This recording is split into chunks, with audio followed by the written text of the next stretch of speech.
हम बात कर रहे हैं मनी सप्लाई के बारे में, यानी कि मुद्रा पूर्ति के बारे में। अगर मनी सप्लाई का मीनिंग देखें तो total amount of money circulate in country is called money supply, यानी कि जितनी भी मुद्रा पूर्ति की अगर हम बात करें जो देश में चलन में है, जो आपके देश के जो सर्कुलेट हो रही है मनी, वो सारी की सारी मनी सप्लाई कहलाएगी। ठीक है, चाहे वो आपके पेपर नोट हो, कॉइन्स हो, वो सारे की सारी मनी सप्लाई होती हैं। तो चलिए इसके कंसेप्ट के बारे में देखते हैं कि मनी सप्लाई का मेन कंसेप्ट है वो पहले किसने दिया था। तो सबसे पहले हम बात कर रहे हैं जेम्स मिल और डेविड रिकार्डो ने, जिन्होंने माना कि जो मनी है वो मनी क्या होती है, मनी के साथ में उसने लीगल जो मनी है उसके साथ में उसने वेलोसिटी यानी कि जो चलन है उसको माना। उन्होंने माना कि अगर लीगल मनी और मल्टीप्लाई वेलोसिटी यानी कि जो भी वैधानिक मुद्रा है और उसका अगर हम चलन से मल्टीप्लाई करते हैं तो सारी की सारी मनी सप्लाई होती है।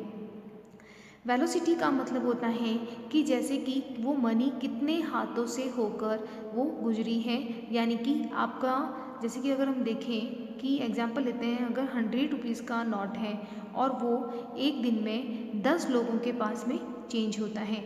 जैसे कि अगर मेरे पास 100 का है तो मैंने उससे किसी कमोडिटी को परचेज़ किया, जिसको मैंने ये 100 रुपीज़ दिया उसने आगे किसी कमोडिटीज़ को परचेज़ किया, तो ये जो 100 रुपीज़ हैं वो एक दिन में 10 हाथों से अपने पास हो रहा है। तो ये जो अगर हम कहें कि टोटल मनी सप्लाई कितनी है, तो ये जो 100 रुपीज़ हैं, इस 100 रुपीज़ को हमने कितनी बार कमोडिटीज़ और सर्विसेज को परचेज़ करने में यूज़ किया है, तो उसको क्या कहा है, जो जेम्स मिल थे और डेविड रिकॉर्डर हैं उन्होंने इसे मनी सप्लाई कहा कि जो 100 रुपीज़ का नोट है वो मनी सप्लाई नहीं है, वो जितनी बार वेलोसिटी है वो जितनी वेलोसिटी उसमें होगी वो मनी सप्लाई कहलाएगी। यानी कि उन्होंने मनी सप्लाई कितना बताया है, 1000। क्लियर है। तो उन्होंने वेलोसिटी का मतलब होता है कितने हाथों से वो 100 रुपीज़ का नोट है वो पास हुआ है, यानी कि वो गया है, तो वो सारा का सारा वेलोसिटी कहेगा। जितनी ज़्यादा वेलोसिटी होगी, जितना ज़्यादा वो 100 रुपीज़ का नोट जितने हाथों से जाएगा वो उतनी ही ज़्यादा मनी सप्लाई को बताएगा।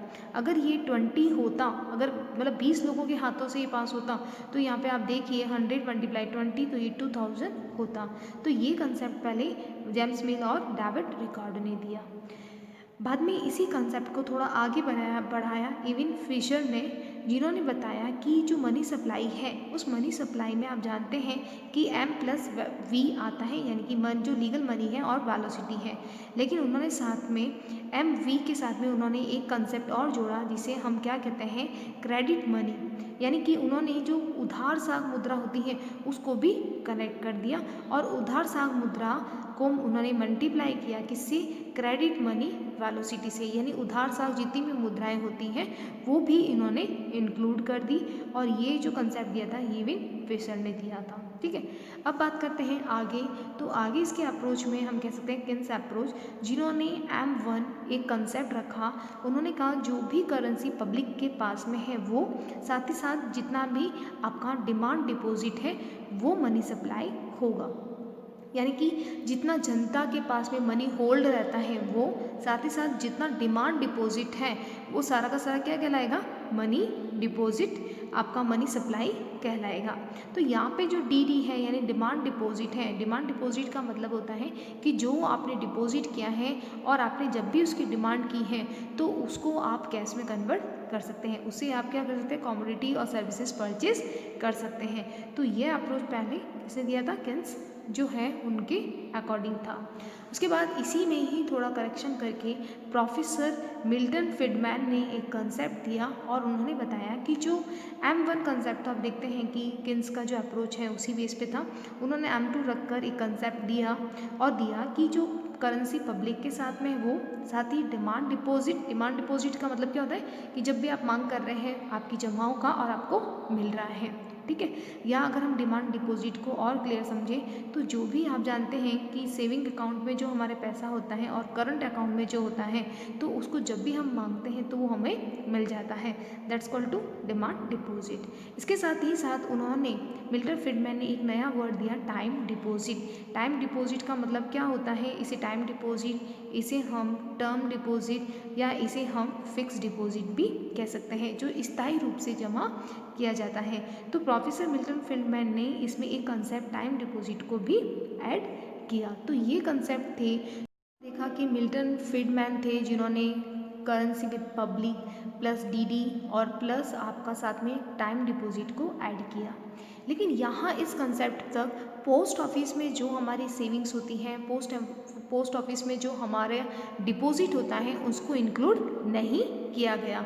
तो इस कंसेप्ट को ध्यान रखते हुए जो वर्किंग आप कह सकते हैं कमेटी थी, जो सेकंड वर्किंग कमेटी थी, जो 1977 में बैठी थी और उन्होंने आपके कह सकते हैं 4 कंसेप्ट दिए मनी सप्लाई के। क्लियर है। तो इसे 4 ओल्ड कंसेप्ट इसलिए माना जाता है क्योंकि इसके बाद में कुछ न्यू कंसेप्ट भी मनी के आ गए हैं, तो इसीलिए हम इसे क्या कहते हैं, 4 old concept of money supply. Clear है। और इस कमेटी में जो 1977 में जो कंसेप्ट दिए गए उसमें M1, M2, M3 और M4 का नाम दिया गया। तो ये 4 कंपोनेंट्स दिए। तो चलिए डिस्कस करते हैं कि ये कंपोनेंट्स होते क्या हैं। सबसे पहला जो था वो था M1, और M1 का मतलब होता है कि जो पब्लिक के पास डिपॉजिट है वो, यानी कि जो भी जनता के पास में जमा है वो, साथ ही साथ DD यानी डिमांड डिपॉजिट, और डिमांड डिपॉजिट में कौन सा आएगा, जो सेविंग अकाउंट में है। आप जानते हैं हम सभी के पास में एक सेविंग अकाउंट होता है और उस अकाउंट से हम जब चाहे ATM से पैसे निकाल सकते हैं। साथ ही साथ जो बिजनेसमैन होते हैं वो अपना एक करंट अकाउंट रखते हैं, और करंट अकाउंट में बिजनेसमैन जब चाहे पैसा जमा करा सकता है और जब चाहे निकाल सकता है, तो उसे क्या कहेंगे हम, डिमांड डिपॉजिट। क्लियर है। साथ ही OD का मतलब होता है अदर डिपॉजिट। अदर डिपॉजिट यहाँ पे हम लिख सकते हैं अदर डिपॉजिट विद RBI। जो RBI के पास में जो जमा होगी वो इसमें इंक्लूड होगी। तो RBI के पास में जो जमा होती है वो आप जानते हैं कि जो दूसरे सेंट्रल बैंक्स होते हैं दूसरी कंट्री के, उनकी डिपॉजिट्स हो सकते हैं। इंटरनेशनल जो इंस्टीट्यूट होते हैं जैसे IMF है, वर्ल्ड बैंक है, उनके डिपॉजिट्स, उनके रिजर्व्स, तो ये सभी किस में आएंगे, RBI के अदर डिपॉजिट में इंक्लूड होंगे। अब हम बात करते हैं M2 की।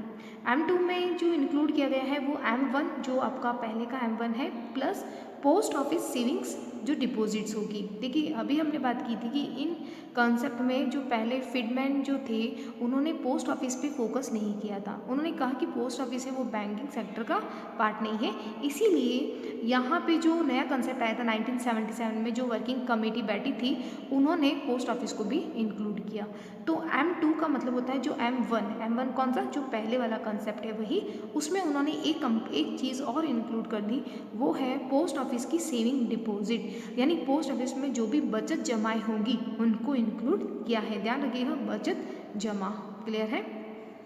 उसके बाद में एक कंपोनेंट जो दूसरा था वो था M3 यानी कि M1 कौन सा है, जो पहले वाला, ध्यान रखिएगा, M1 को इंक्लूड किया, plus time deposit of bank. यानी कि इस कंपोनेंट 2 के आने के बाद में ये क्लियर किया गया कि भाई जो बैंक के पास में जो टाइम डिपॉजिट होती है, जो फिक्स डिपॉजिट होती है, उसके बेस पे ही बैंक लोन देती हैं। क्योंकि आप देखते हैं कि जब हम कोई फिक्स FD कराते हैं तो FD को जब तक वो मैच्योर नहीं होती है, जब तक उसकी परिपक्वता तिथि नहीं आती है, तब तक हम उसको विड्रॉल नहीं करते। और अगर किसी इमरजेंसी में हम विड्रॉल करते भी हैं तो बहुत ज़्यादा हाई चार्जेस उस पर लगते हैं। तो इसलिए जो मनी सप्लाई है उसमें टाइम डिपॉजिट को भी इंक्लूड किया गया, जो कि M3 में है। क्लियर है। तो M3 का मतलब होता है M1 plus time deposit of bank. जो बैंकों में जो समय कह सकते हैं जो जमा होती हैं, जो स्थायी जमा होती हैं, उसको इंक्लूड किया गया। ठीक है। क्योंकि जब हम जमा कराते हैं तो बैंक को ये श्योर होता है कि ये जो FD है, किसी ने भी FD कराई है 5 लाख की, तो और 5 ईयर्स के लिए कराई है, तो बैंक को श्योर है कि ये 5 ईयर्स तक 5 लाख जो है वो कहीं पर भी इन्वेस्ट किया जा सकता है, एज ए लोन के रूप में भी दिया जा सकता है। राइट। M4 की बात करते हैं। M4 को माना है M3 जो ये कंसेप्ट है वो, और plus all deposits of post office, जो भी जमाएं हैं पोस्ट ऑफिस में उसको इंक्लूड किया है। ठीक है, मेन कंसेप्ट यहाँ पे एक और है, वो ये है कि M1 को नैरो मनी यानी कि संकीर्ण मुद्रा कहा है। संकीर्ण मुद्रा का मतलब होता है बहुत छोटा। ठीक है, मनी सप्लाई में बहुत छोटा पार्ट है। अब जानते हैं क्यों। क्योंकि देखिए यहाँ पे M1 को नैरो मनी इसलिए कहा जाता है क्योंकि जो करेंसी पब्लिक के पास में होती है तो बहुत जल्दी पॉकेट में आपके पैसा है तो आप कभी भी खर्च कर सकते हो। यानी कि जो जनता के पास पैसा होता है, इट मीन्स पॉकेट में आपके मनी है, आप कभी भी खर्च कर सकते हो। डिमांड डिपॉजिट यानी आप जब भी चाहें यहाँ से डिमांड कर सकते हो और ले सकते हैं। और ओडी यानी कि जो अदर डिपॉजिट विद RBI के पास में है, उसे भी क्या माना गया है, लिक्विड ज़्यादा माना गया है, तरल ज़्यादा माना गया है। ठीक है, तो RBI आप जानते हैं अपने रिजर्व में से गवर्नमेंट को भी देती है प्लानिंग करने के लिए। ठीक है, उसके साथ ही अगर हम कहीं बाहर फॉरेन जा रहे हैं तो उसके लिए अगर हमें फॉरेन करेंसी चाहिए तो हम अपनी करेंसी को जमा करा के फॉरेन करेंसी जो है वो यहाँ से ले सकते हैं। तो इसमें भी कह सकते हैं लिक्विडिटी ज़्यादा रहती है, इसीलिए इसे नैरो मनी भी बोला जाता है। M3 को ब्रॉड मनी या व्यापक मुद्रा भी कहा जाता है। ध्यान रखिएगा जो मेन कंसेप्ट है वो है M3 जो ब्रॉड मनी के रूप में होता है, और जो इकोनॉमिक में जो मेन मनी सप्लाई जो माना गया है, मुद्रा पूर्ति, वो किसे माना गया है, ब्रॉड मनी यानी कि M3 को माना गया है। इसे हम AMR भी कहते हैं। AMR का मतलब होता है एग्रीगेट मॉनेटरी रिसोर्सेज, यानी कि M3 का एक नाम कह सकते हैं और क्या है, एग्रीगेट मॉनेटरी रिसोर्सेज। क्लियर है आपको, यानी समग्र मौद्रिक आपके स्रोत, जो भी रिजर्व्स हैं, जो आपके सोर्सेज हैं, उसके बारे में कहा गया है। एग्रीगेट मॉनेटरी जो रिसोर्सेज हैं वो कहा गया है। क्लियर है, तो इसे हम ब्रॉड मनी कहते हैं। इकोनॉमिक में अगर पूछिए अर्थव्यवस्था में जो मनी सप्लाई का मेन कंपोनेंट है वो कौन सा होगा, M3। ठीक है, और जो M4 है, M4 आप जानते हैं उसमें लिक्विडिटी बहुत कम होती है comparison to M3, M2, M1 के। क्यों, क्योंकि इसमें एक पोस्ट ऑफिस की डिपॉजिट्स आती हैं और पोस्ट ऑफिस की जो डिपॉजिट होती हैं उनको लिक्विडिटी में कन्वर्ट करना बहुत टफ रहता है। इसीलिए आप देख सकते हैं कि सबसे ज़्यादा जो लिक्विडिटी है वो किस में मानी गई है, M1 में, इसीलिए इसे नैरो मनी कहा जाता है। M1 के बाद जो लिक्विडिटी आप कह सकते हैं जो थोड़ी कम लिक्विडिटी है वो M2 में है, और M2 के बाद में M3 और M4 में सबसे कम लिक्विडिटी होती है, बहुत कम तरलता होती है, यानी कि कैश में कन्वर्ट होने की। क्लियर है, तो नेक्स्ट बात करते हैं 4 new concept of money supply. इसके लिए हम कह सकते हैं कि जो नेक्स्ट वर्किंग कमेटी बैठी थी 1997 में, जिनके अध्यक्ष थे YV रेड्डी, उन्होंने अपने कह सकते हैं मनी सप्लाई के जो कंपोनेंट हैं उनको 2 मेन कंसेप्ट में डिवाइड किया। एक था मॉनेटरी एग्रीगेट, मौद्रिक समग्र, दूसरा था आपका लिक्विडिटी एग्रीगेट यानी तरलता समग्र। अगर सबसे पहले बात करें मॉनेटरी एग्रीगेट यानी कि जो आपका मौद्रिक समग्र है, उसमें उन्होंने 4 कंपोनेंट दिए थे, 4 जो घटक वो दिए थे, M0, M1, M2, M3, right. तो M0 को उन्होंने बेस मनी भी कहा था, यानी कि जो मुद्रा का आधार है वो भी बताया था। ध्यान रखिएगा कि अगर हम बात करें कि न्यू जो ओल्ड कंसेप्ट था और न्यू कंसेप्ट में मेन क्या डिफरेंस है, तो मैच्योरिटी टाइम पीरियड का है, परिपक्वता अवधि का बताया गया है। इसमें कुछ क्या किया है, इंक्लूड कर दिया है, जो आप कह सकते हैं मैच्योरिटी टाइम पीरियड होता है, उनकी जो टाइम पीरियड के अकॉर्डिंग जो डिपॉजिट थी उनको इसमें बताया गया है। और साथ ही साथ इन्होंने पोस्ट ऑफिस की जो भी कह सकते हैं सेविंग्स होते हैं उनको एक्सक्लूड कर दिया, उनको इसमें नहीं लिया गया। तो सबसे पहले बात करते हैं M0 की, जिसमें करेंसी जो आपकी है सर्कुलेट है उसके बारे में बात की गई है, currency with the public, plus इसमें डाला गया है आपका जो बैंकर डिपॉजिट विद RBI, यानी कि जो आप कह सकते हैं रिजर्व बैंक के पास में जो बैंकर जमाएँ होती हैं वो। साथ ही साथ में इसमें M0 में एक तीसरा जो डाला गया पॉइंट वो डाला other deposit with RBI। Clear है, तो करेंसी जो सर्कुलेट है, बैंकर जमाएँ हैं जो RBI के पास में, और बैंक जो रिजर्व बैंक की अदर जमाएँ हैं। क्लियर है, M1 को एज इट इज़ रखा, कोई चेंजेस नहीं किया। Currency with public DD plus OD, demand deposit plus other deposit, इसमें कोई चेंजेस नहीं किया गया। M1 में जो M1 था उसको बिल्कुल सेम ही रखा गया। अब बात करते हैं M2 की।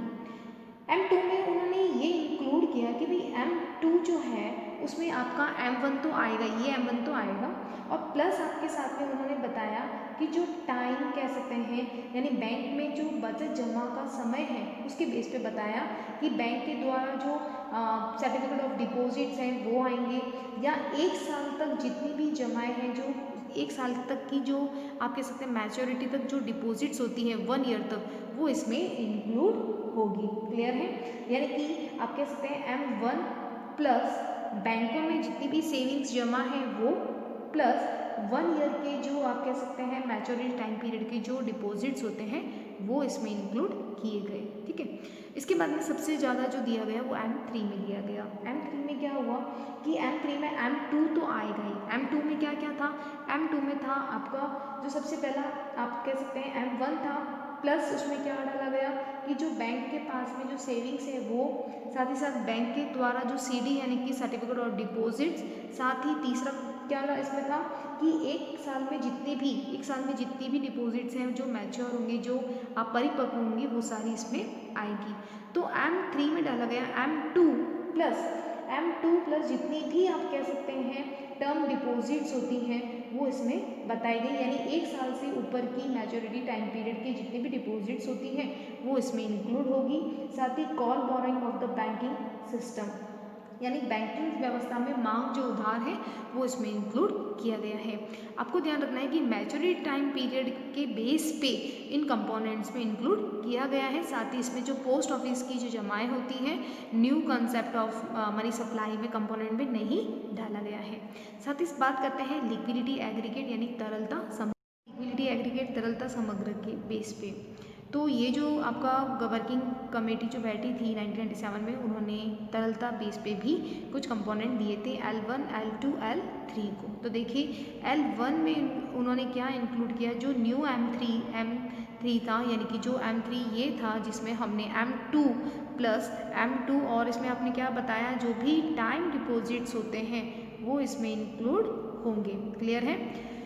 और साथ ही साथ में इसमें बताया कि न्यू जो M3 है उसमें उन्होंने पोस्ट ऑफिस की जो all post office savings account की जो डिपॉजिट्स होती हैं सेविंग अकाउंट की, वो इसमें L1 में इंक्लूड की गई है। साथ ही इसमें जो एक्सक्लूड होगा, जो पोस्ट ऑफिस में आप जानते हैं नेशनल सेविंग सर्टिफिकेट, वो इसमें सम्मिलित नहीं होगा। बात करते हैं L2 में वही L1 और प्लस इसमें क्या आएगा कि जैसे कि जो टर्म डिपॉजिट विद कह सकते हैं term lending institute and refinancing institution, term borrowing by financial institute या certificate of deposit issued by financial institution, यानी कि जो आप देखते हैं जो भी टर्म डिपॉजिट होगा वो वित्तीय संस्थाओं के द्वारा जो सर्टिफिकेट ऑफ डिपॉजिट्स होते हैं, जो फाइनेंशियल इंस्टीट्यूट होते हैं, उसको भी इसमें सम्मिलित किया गया। राइट, अब हम बात करते हैं M3 की। M3 में जो था वो L2 मतलब जो आपका ये है उसी कंपोनेंट को इसमें दिया गया L3 में। तो L2 प्लस जो पब्लिक डिपॉजिट्स होती हैं, ध्यान रखिएगा ये बहुत इम्पॉर्टेंट है कि जो पब्लिक डिपॉजिट्स होती हैं, public deposits of non banking financial company, जो नॉन बैंकिंग फिनेंशियल कंपनी होती हैं उनकी डिपॉजिट में इसको इंक्लूड किया गया। तो मेन जो चीज़ होती है कि लिक्विडिटी समग्र जो लिक्विडिटी कह सकते हैं एग्रीगेट है, उसमें मेन क्या था कि नॉन बैंकिंग फिनेंशियल कंपनीज़ की जो डिपॉजिट्स होती हैं वो भी इसमें इंक्लूड की गई, जो आगे कहीं नहीं की गई। और जो new concept of money supply था उसमें आपको पता है कि पोस्ट ऑफिस है उसकी सेविंग्स को, उसके डिपॉजिट्स को इंक्लूड नहीं किया गया। तो ये कुछ कंपोनेंट थे जो कि हम बात कर रहे थे कि मनी सप्लाई में जो कंपोनेंट होते हैं उसके बारे में। राइट, हम बात करते हैं सोर्सेस ऑफ मनी सप्लाई। देखिए अभी हमने बात की इसके कंपोनेंट की, अब हम बात कर रहे हैं कि सोर्सेज क्या क्या हो सकते हैं मनी सप्लाई के। तो मेन जो सोर्सेज माने गए हैं वो 3 हैं।